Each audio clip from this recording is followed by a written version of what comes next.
Hello and welcome to the Gooner Talk, back again with you guys for another show, for another episode of our Let's Talk Arsenal series. This is where I'm joined by a guest to have a chat about something Arsenal related, usually filling the days in between games in which news is lacking, which is fair to say it is right now. Nothing is really happening in the world of Arsenal, but it gives us an opportunity to chat and talk about a topic surrounding the club, something that's going to be interesting throughout the next few years or so. And today, myself and Ola, how you doing, mate? Are you well? Yeah, man, I'm good, man. How are you? Yes, very good, thank you. We're going to be talking about Arsenal's youngsters and which specifically ones we think are going to make it, which ones we think ultimately may end up moving on in the next few years or so, and probably some which we're not quite sure on right yet and going to need a little bit of time. So we're going to break down some of them. Of course, we're joined by the fantastic people in our chat box too, who I'm sure are going to give plenty of your thoughts as well as to who we think will make it. Now, Ola, I'm going to start with arguably the most difficult one of the pack right now, and that is William Saliba, who of course joined us from Saint Etienne in 2019, went back on loan to Saint Etienne, and since has interesting. It's not really gone the way that a lot of Arsenal fans may have wanted it to right now. But so, what are your kind of thoughts around the Frenchman right now? It's a strange one because it's so difficult to ignore the outlay. You know, when you think of how much we invested in this guy, it's so difficult. And you see, the guy that he played alongside of at Saint Etienne doing well at Leicester, or at least getting games and is in and around the first team and putting in performances for Leicester. So it kind of begs the question, but we all know what he's been through with the tragedy of his mom passing and with COVID coming to no country. All the excuses have been put on the table as to why maybe he hasn't really got there yet. But for me, as a professional footballer, I just think there's something fundamentally wrong. So I think something has gone wrong more than probably what we're being told. So it's a tough one. It's a tough one. They want to loan him out.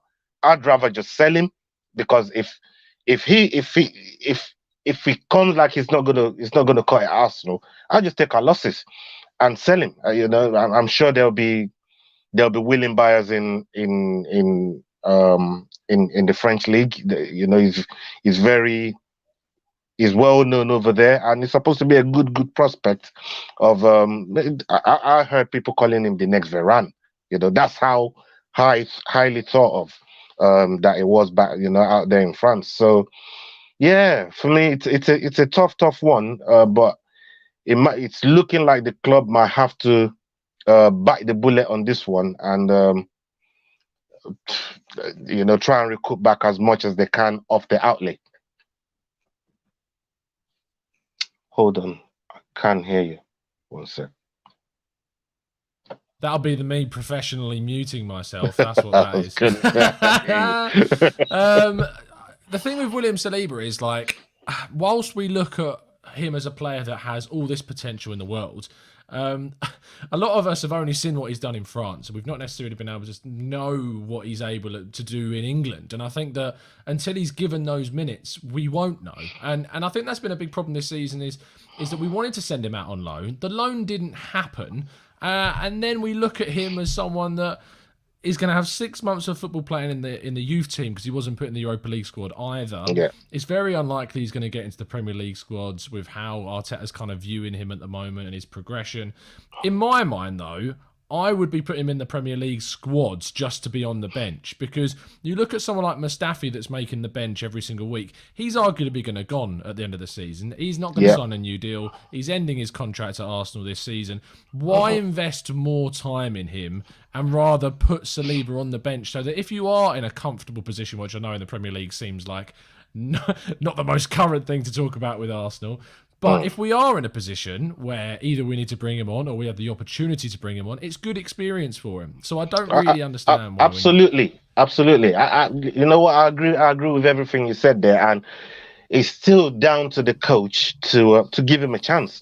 You know, we all know Arteta. Look, Arteta is out there giving everyone the talk that everybody's getting a clean slate, but clearly not everyone's getting a clean slate. And he's come out and he said he's fed up of the situation himself. And sometimes, and this is where us fans get caught up in it. Sometimes managers take a job and they look, they'll come and give, the talk that everybody's got a clean slate, but they know who they want in the team moving forward. They've got a very good idea of the people that he wants to get rid of and the people that he wants in the team moving forward. And because he didn't sign Saliba, it's a nuance in this conversation. And because he didn't sign him, for me, I'm thinking, does he just not fancy him? Is that why he's not giving him a chance? If Saliba is saying he's fed up, Arteta's saying he's fed up. They're both saying they're fed up. But at the end of the day, one has got more authority than the other. Arteta is the gaffer. He's the boss, and he's the one that's not giving him the chance. And I know he's considered that hindsight. Maybe in hindsight, it would have give at least entered him into the Europa League squad, and he didn't even do that. So I just think it'll be 2 seasons now that we've made the outlay for Saliba. And is he going to go a whole 2 seasons without us seeing him kick a single football at the club? I don't understand it, but I want to see him succeed. Look, every single player that we sign, it don't matter whether it's Kelashi, whether it's Andre Santos, whether it's Segan. I'm on about Lichtsteiner. Any player that we sign that put the shirt on, I want him to do well. I want Saliba to do well for us. But at the same time, if the coach is not giving you a chance or doesn't think you have the minerals to cut in the Premier League, the Premier League is a tough place, and to carry the losses with the family situation with him coming into a new country, it's got to be tough. It's got to be something, it's a tough thing to deal with, and maybe this could be the making of him as a man. And it will need a chance from the manager to show us what he's really capable of. I want to see him, and we just didn't have that chance yet. Even the upcoming Carabao Cups, I don't care. I just want to see him play. But if the manager doesn't fancy him, what can we do? It's either you're backing the manager or you're not backing the manager. And with this type of situations, look, there's the bit in the middle where you can question the manager as well. And I suppose that's what we're doing here. Yeah, for sure. I think there are questions to be asked on the Saliba situation. It's a really silly one. So when we do these, make it or don't make it. What are you going for? Not making it. I'm going to go make it. I think he will come good eventually. I just feel like we've invested too much to let this fail, to be honest. Let's move on to the next one. We spent 7 minutes just on Saliba, so we're going to have to whistle through the other ones. Let's get Juan Felipe Palacio Rivera says, "Hi Tom, great topic. I do not think Eddie Nketiah will make it. He is a good finisher, but he cannot create anything on his own. Most of his goals made because of someone assisting him." Up TGT. Thank you, Juan. Eddie Nketiah is an interesting one. He's someone that I've gone on record before, as Mike loves to point out, and I felt like I didn't think he was going to really be the guy that was going to take Arsenal forward in a striking sense. He's shown glimpses. He's scored for us this season. Of course, he scored that important goal against West Ham earlier in the year. What do you make of Eddie? And ultimately, do you think he's someone that's got a future at the club? I think he's got a future at the club. I like his work ethic. He's always hungry, makes himself... he sacrifices himself and his game for the team. He's definitely knocking on the door, and he's at least making Mikel notice him and think about whether he's going to be selected at least for the team, which he's got a couple of first team appearances in the league, that is as well. And look, he's a hard-working lad. He needs to make better decisions in the final third. But all of those comes with experiences and coaching. And I think, he's got a good coach there in Arteta. Experience. I don't know how many minutes he's gonna get, but he's within the peripheral. That if Laka's not shooting or it's not really informed, we can get Eddie Nketiah in. So for me, I like where he's going. I like the trajectory. It's not a finished product yet. We can all see it, but I like the trajectory is heading at.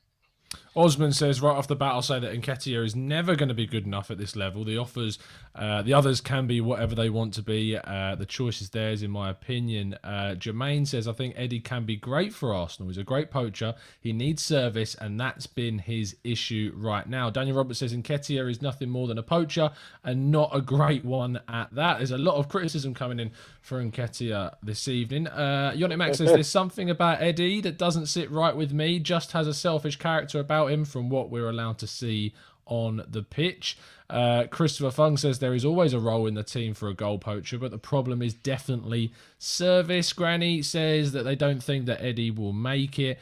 And Javier points out when you are just a goal poacher, you tend to come off of the bench. And we have had players in the past like that. Olivier Giroud was a bit of a poacher as well at times of his near post shots, and he often came off the bench to provide that kind of finish at the end of games and especially the aerial threat. But Eddie doesn't offer that. It's purely just kind of the in-the-box poaching side of things, which he showed us against West Ham, as I said earlier in the season.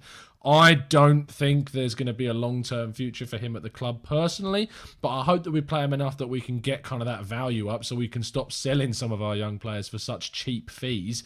And I think he's someone that maybe could get us a decent fee in, say, a year or two. Are you going with not make it, or are you going with make it?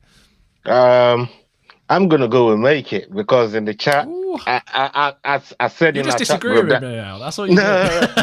I said in our chat group at the start of the season that when we said about who's gonna be the breakout player of the season, I chose him. I don't want to flip flop on it. I'm going to stick with it. I just think he's on the peripherals for him to do well. So hopefully that happens. Let's move on to arguably the other player in the squad, which I've also given a fair amount of criticism to this season, and that's Joe Willock. He, of course, has had an excellent Europa League campaign this year, getting a few goals and an assist, of course, yesterday's game, setting up Reiss Nelson, who I'm sure we'll also come on to in a second. But again, Willock's one of those players. He's kind of in the similar kind of thought process for me as Eddie, that I just can't quite picture a long-term future for Joe Willock at the club, because Arsenal's midfield, and especially the central part of the midfield, is going to be such a key point of their evolution going forwards, where we need such high quality to take us to the level that we need, that I just can't quite picture Willock being one of those players. Is that fair, or am I being too critical? No, I think you've got it's a very, very fair assessment of Willock right there. It's been patches. When you get good performances from Willock, is few and far in between, and that fella is exactly right. I think he needs a loan. I think he needs a team where he can play week in, week out. It can affect games. Willock very much reminds me of a very underdeveloped Ramsey, and if you want to get to that Ramsey level, you got a lot of work to do. And he's got the engine, and it's a good ingredient to have in the position that he's playing in. At one point, I thought ESR was actually going to, have a way better, maybe Arsenal career than what Willock would have got in terms of the performances. But the low move didn't work out for ESR. He got injured. But going back to Willock, for me, I just think now that he's getting these games at the Europa League, is definitely going to give him confidence, and confidence changes everything in a player's games, as we've seen lately with how our strikers are underperforming. And I think it's a confidence issue. We know they can bang goals, but it's a confidence situation with them. So with Willock, he's got a long way to go. He's got a lot of work to do. Yeah, I agree with you. Super Sporty says Willock isn't good enough to play for Arsenal. Arsenal Granny says I like Willock, but he's just not good enough for Arsenal at the moment. Christopher Fung says Willock will make it. He'll eventually be Arsenal's Wijnaldum as a player of quality, a rotation player, for instance, and also a decent starter. And Daniel Robert points out what you picked up on earlier about needing a loan, consistently playing football and a run of games. Yonic Max says I think Willock goes to a Watford or a Southampton level team, which isn't bad at all. And I'm kind of looking at that as kind of Willock's the potential of him is I see it at kind of a mid-table Premier League club right now in the future. I still think he's got a lot of developing still to do. There's always going to be the chance that he could make it at Arsenal, but I'm going for not make it right now. Yeah, I'll go along with that. I would say not make it as well right now. I feel so guilty. We agreed on something finally. I know we did. We got there. Good. This is progress. This is also what's good about this is that I think that I don't want this show to come across like we're just bashing the youngsters. It's kind of just looking ahead to see like what we can see from the young kids now, what we're going to move forward to. And possibly see getting out from them. Let's go on to some more of the positive ones. Christopher Tom is the Hale End hater. I'm really not. I want as many of our youngsters to come through. In fact, I'm doing a lot of people have been seeing I've been doing these player profiles for 101. I'm looking to do one about Miguel Aziz coming out very soon. I'm not going to talk about Miguel Aziz in today's show because I don't think we've seen enough of him in the senior side yet to get a kind of a conclusion on him as of yet. But two players I'm going to put together now are two players that have got plenty of senior appearances already, and that's Bukayo Saka and Gabriel Martinelli. Obviously, Martinelli came in from Ituano last, not the most seamlessly summer just gone, the summer before that in 2019. And of course, Bukayo Saka came in through the youth ranks. I put these two together because I think it's a very simple one to talk about these two with the impact that they've had at such young ages. I mean, these two are future Arsenal stars in the making. They have to be, don't they? I agree with you 100%. Bukayo Saka, what he's showed us this season is nothing short of remarkable, and it's so difficult. Well, it's so easy to forget how old he is. This is so young. It's such a young lad playing at the very top level, and on days that we have very bad games, he is always one of the beacons of light in the team, and he kind of gives you hope. And the same thing with Martinelli. The injury to him has been to our disadvantage. We definitely could have done with somebody of his quality and personality, his football personality traits in some of the difficult games that we've had, especially where teams are trying to push us back and pin us back. Martinelli is always that player that can drive back at teams and keep them in their own half as well. And it's a nice weapon to have, and the fact that we've not been able to use it this season is definitely we've been at a disadvantage.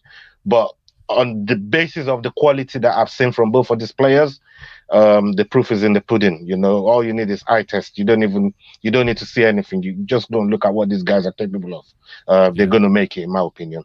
Make it. I mean, but Bukayo Saka is already in the England senior international side.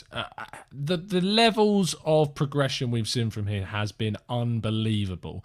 Like, we were down to 10 men against Leeds. Saka came on, and suddenly all that kind of the drought in creativity that we were experiencing, it just vanished. And he was giving us a way out. It was an outlet. Yeah. 100%, and he takes the ball with such confidence, and he drives forward, and he's a great creator, and he can score goals. He scored a goal of his head this season.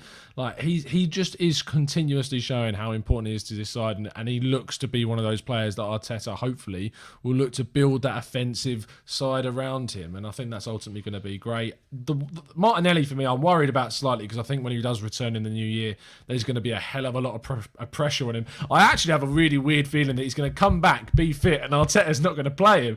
I just have this feeling that's what's going to happen. I think. Why do we have managers like these? I could just see it happening. That's where my head's. No, you're right. You're right. Yeah, absolutely right.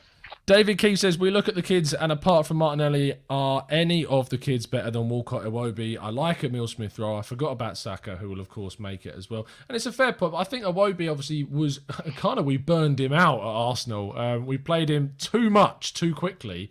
And that did mean that the talent that he did have was kind of burned out pretty quick. But we got an amazing fee from Everton for him. I still can't believe we had.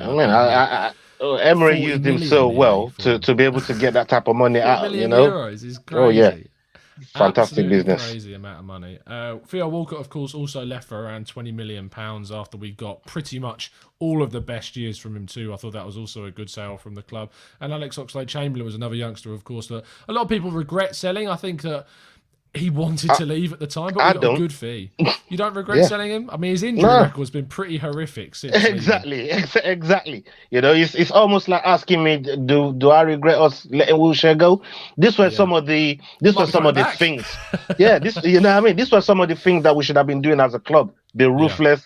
And when this guy, we held on to too many players for so long, out of sentiment.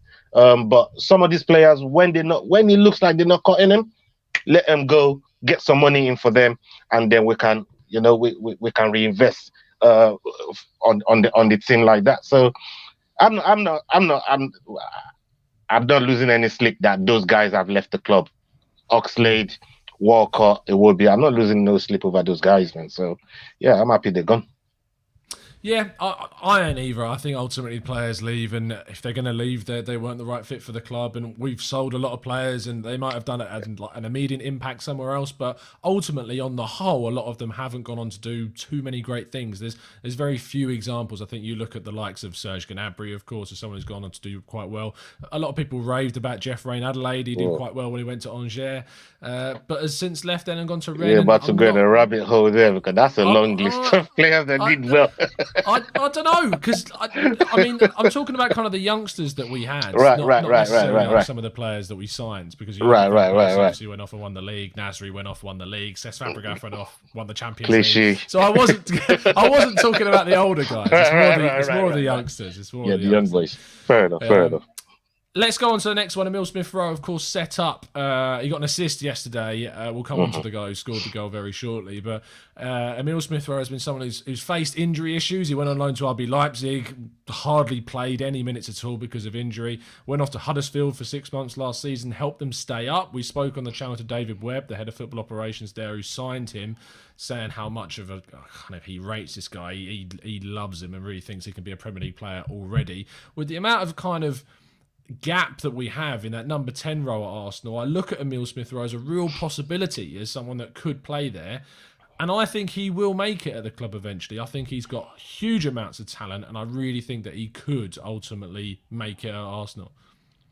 Yeah, I agree with you. I think the club recognizes that as well, and that's why they're doing everything they can to try and get him playing games. Is one of the reasons they loaned him out to Leipzig, which a lot of the young players, especially English young players, they've gone on to Germany to teams like Leipzig and Dortmund to try and get some football and increase their knowledge in the game. And it didn't work out well for ASR because of injury. It's nothing to do with laziness, because some players go on loan and they don't put the work in. But with him, it was a different circumstance. I think there's a quality player there. I like him a lot. I like how he plays. He's so smooth, so silky, makes a lot of things look so effortless. And he's got a fantastic personality trait as well. And these are all the hallmarks of, when the club is looking for future player that can really cut it in the first team. It's not so much the ability, because the ability is the foundation. Everything else, your attitude, your mental strength, your physical strength, those are things that comes after. And I think he's got some work to do in that department, but he's definitely on the up. And I want to see him get used a lot towards the second part of the season. I want to see him get deployed a lot, in second part of the season, especially when someone like Partey comes on. I like to see their partnership and see what they can do in games together and where they can take us. But Smith Rowe, I think he'll make it as well. Yeah, I do too. I think that he's going to have a very good future at Arsenal, and I'm looking forward to seeing it.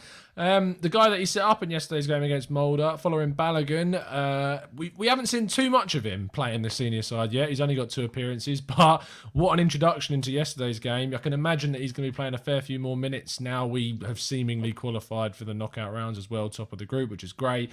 You kind of can't talk about him without looking at Eddie and Nketiah in a way and kind of comparing them. It's very difficult to talk about them. They're both going to be playing the same position. They're going to both be vying for that kind of second string spot in the first team right now. Do you have more faith in Balogun to take that opportunity than you have seen with Eddie and Nketiah? You see, more faith is kind of loaded in a way, and I'll tell you why. Experience counts for so much. And Eddie has that over Balogun. And with Balogun himself, I think he's got the capabilities.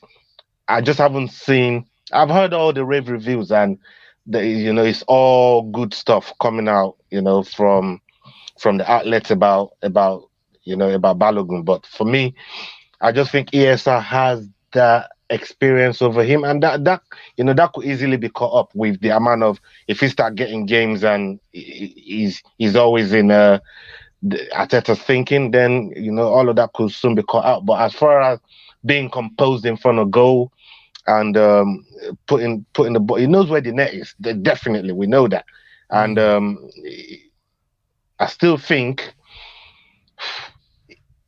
Nketiah has just that little bit more over him at the moment. But with new information, you can always review your stand. And I want to see more from Folarin before I make more judgment on him. But I like what I see. Again, it's about trajectory for me with Folarin, and I think he's on the right path. We need to. Have we signed him yet? Have we extended this contract? It's close. Is it close? Yeah. All right. So when that gets done, then that's the next stage of, are we going to see more of this guy? So hopefully that's the case. But I like everything that I've heard about him. I like where he's going, and hopefully, he ends up playing for Nigeria. You know what I mean? We need strikers. He's Balogun's played for America as well. Yeah, he's born in New York. That's right. So I actually would kind of like to see. I'm kind of really an advocate of watching the US men's national team kind of improve and make it. I'm looking at Nigeria needs more improvement than US. Yeah, than I know. US team, But look, ultimately, it's going to be his choice. We saw what happened with Saka. Yeah. Saka, he decided to play for England. Tammy Abraham, even though we need a striker, he decided to play for England. So we need a striker at some point. Some of these guys, man, come home. Come represent. Look what he will be doing. You've got Victor Osimhen, man. You don't need. Come on, yeah. We need Balogun. We need as much as we can get, man. You know what I mean? Dear me. You're trying to steal him away from the clutches of the United States. Let's move on to some of the other ones then. If we look at kind of, there's a few that of course are out on loan at the moment. Konstantinos Mavropanos, who we signed under Sven Mislintat, and he was one of his earliest signings at the club. I think it may be in his first signing at the club. Has had injury issues galore, has gone on loan to Stuttgart, and has been injured again, meaning he is out for the majority of this season now. He, of course, went to Nuremberg last season, did really well in Germany, and that's why Stuttgart were in for him so heavily to get him back for this year. But these injury issues, and I'm talking about these serious long-term ones that he keeps having. I know that Emile Smith Rowe, we've kind of talked about him in a way in which I feel that he still make it. I think we've seen enough of him for me to tell me that he's got the talent to make it. But with Mavropanos, I've not yet seen that quality. And when, of course, playing for Arsenal, he's been sent off for us. I know that that's a very microcosm way of looking at it, but I just haven't seen enough yet to say that I think he's going to do it at Arsenal. Yeah, me neither. I've not seen enough. I mean, you mentioned Mislintat there, Diamond Eyes. That's probably on that signing there. I'd say it's QB Zakonia. I don't see no diamond in that guy there. Like, there's nothing that he hasn't really given us nothing, since we signed him. And he's a player that I kind of wanted to see him do well. And when we signed Socrates, I was hoping both of them, maybe from the, being both of them being Greek and playing for the international team, maybe both of them could develop some kind of partnership and go that way. I thought that was the route that eventually was gonna materialize, but as we all seen, it didn't materialize into nothing, and both of them could be could be on the way out of the club by the end of the season. So that's how tragic that signing has been. But yeah, I don't think he's gonna make it. I think that's him done with Arsenal now. Yeah, It's over. It would take a big turnaround, I think, and it's been. I think he's unlucky at the end of the day. I really do. Someone that I kind of skipped over, which is bad of me because I feel that he could be in for a starting spot against Wolves, is Reiss Nelson. He of course also scored in midweek against Mulder. He came on against Leeds, and I'll be very honest, I wasn't impressed at all. His corner taking was not leaving much to be desired, to be fair. But when he was younger, and before he went off on loan to Hoffenheim, he was. I'm going to put this out in terms of in a comparison to how highly rated Saka was. Nelson was thought about in the same kind of breadth at that very young age of 16, 17, 18. He was thought about in that same sort of level. He went off to Hoffenheim, had a really blisteringly good start to his loan in Germany, and then it trailed off, and he had a couple of disciplinary issues with Nagelsmann. It's quite well known about now. And he's come back. And since he's come back, he's not really been able to impose himself as maybe he would have liked. And because of the rise of Saka and because of how good Martinelli has been as well, I think that Nelson's been a bit of a victim of how good their success has been at the club. How big of a challenge is it going to be ultimately for Nelson to find a long-term situation at Arsenal? He needs consistency. That's the one thing that I can say about his game. Obviously, his delivery with set pieces. I don't even think he should be on set piece duties. But at the same time, our manager hired a set piece coach at the start of the season, and we can't even beat the first man. Hector Bellerin probably has the highest record for foul throws in the league. Like, what's a set piece coach doing? What is he doing? But as far as Nelson is concerned, like when he went to Germany, almost at the same time, at the beginning of the time period they went to Germany, when they mentioned Sancho's name, Nelson's name was popping up. Sancho would score, he'd score, and it was like that up until, like you said, he just tailed off, and we sent him and ESR to Germany on loan so they could get some development and come back. Obviously the club has high hopes for them. It didn't quite work out in Germany. He's knocking on the door here in the Premier League again, and I just want I hope he can do a job for us. His heart is in it. That's the one thing that I like. Players like him, and ESR and Maitland-Niles, if you like, Mainsley, as you always call him. These are guys that I would like in the future to see in like North London derbies, and because they know what it really means for the club. This is a fabric of the club. This is the future, and we need to manage them properly to get the best out of them, and the high hopes that the club has for these players. Hopefully, they come to materialize. 100%. Now, there's a few. There's one guy that I was iffing and erring about we should talk about. He's not at the club at the moment because he's on loan, but he is still technically a youngster because he is still exceptionally young. But he's played a lot of minutes for Arsenal, and that's Matteo Guendouzi. Now, do you think he has a future at Arsenal? I suppose is the most obvious question to throw out there. The problem with Guendouzi is his history of being disorderly. It precedes his time at Arsenal. We've heard things like this from his previous clubs and that. So I just think it's part of his personality. Is just how he is. And certain managers that don't really care about discipline too much, and they just want a good player on the pitch, and they would clearly take the sacrifice of having a good player on the pitch, but unruly, if that makes sense. Certain managers, they're happy to deal with that. Arteta is not one of those guys. And he said right from the off, because all he had to do was do what Pepe did. Pepe was silly last week. Came out, apologized straight away. He's back in the team. He's doing his thing. Everybody's almost forgot about what Pepe did the other week. Guendouzi, you messed up at Brighton. The gaffers asked you to come out and apologize. All you have to do, get out there, apologize, get back in the team, get your head down, force yourself back into the team. Because I liked how we played. It was always one of those players that in the end, towards the end of games, he'll buy you fouls near the edge of the box that you can do something with, and it was just one of those players that can get under the opposition skin as well. But I don't know. I want him to do well. I hope he can turn it around. But what happened between him and Mikel? I think Matteo burnt that bridge. He smashed that bridge into smithereens. So I don't think there'll be any way back for that.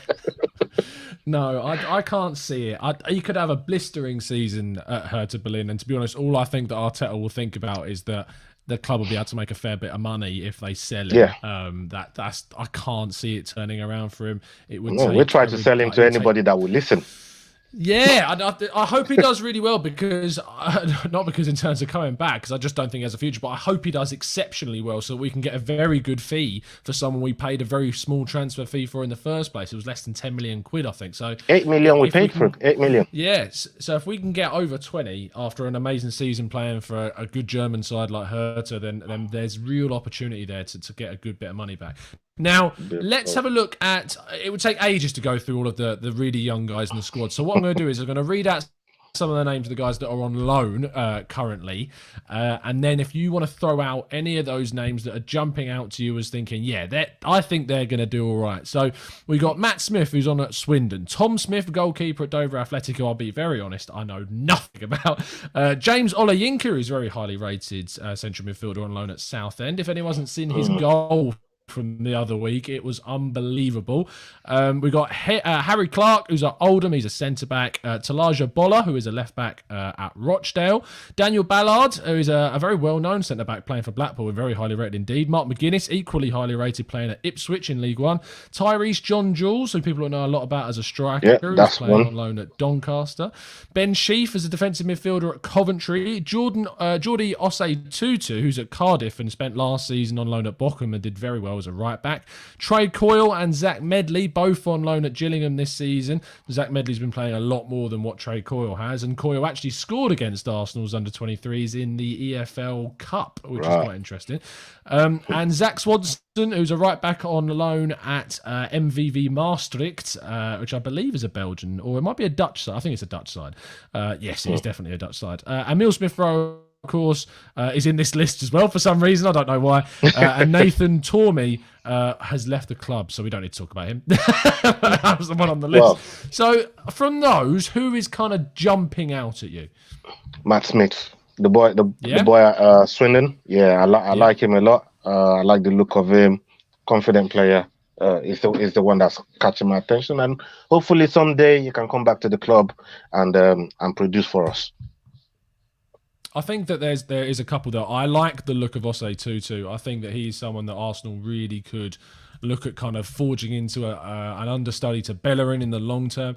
Arsenal's academy, or the under-23 side, it's good timing because they are actually playing this evening.